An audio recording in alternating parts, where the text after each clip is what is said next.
ကမ္ဘောဒီးယားအာဏာရှင်တဦး၏သွေးချောင်းစီတပ်ဖြတ်မှုကမ္ဘောဒီးယားနိုင်ငံ၏လူဦးရေစုစုပေါင်း၏၄ပုံတစ်ပုံကိုတပ်ဖြတ်ပြီးစာတင်ကျောင်းများနှင့်ဘုံကြီးကျောင်းများကိုပိတ်ခဲ့ပါသည်ထိုဖြစ်ပျက်များသည့်1985ခုနှစ်ကကမ္ဘောဒီးယားနိုင်ငံတွင်ဖြစ်ပွားခဲ့သည့်ဗီယက်နမ်စစ်ပွဲဟာယင်း၏နိုင်ငံတွင်သာမကဘဲကမ္ဘောဒီးယားထိရောက်ရှိလာခဲ့သည်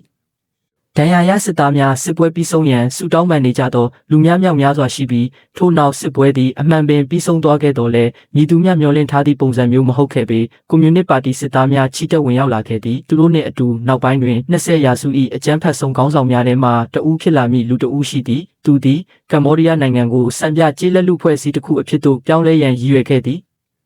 ချမ်းသာသူမရှိဆင်းရဲသူမရှိလယ်ကွင်းများထဲကလယ်သမားများသာရှိရမည်အာနာသိမ့်ပြီးပထမ24နာရီအတွင်းသူသည်မြို့ကြီးတိုင်းကိုလူသူကင်းမဲ့အောင်ပြုလုပ်ခဲ့သည်လူပေါင်း2တန်းကိုတနက်နှင့်ချင်းချောက်၍ကျေးလက်ဒေသများသို့အတင်းကျပ်ရွှေ့ပြောင်းခဲ့သည်မျက်မှန်တက်ဆင်ခြင်းသည်တန်တရားဖြစ်ပွဲကိစ္စတစ်ခုဖြစ်လာခဲ့သည်ပြင်သစ်စကားပြောမိပါကအသက်ခံရနိုင်သည်ဤအဖြစ်အပျက်များအဆုံးသတ်သွားချိန်တွင်ကမ္ဘောဒီးယားလူဦးရေ၏၄ပုံတစ်ပုံသေဆုံးခဲ့ရသည်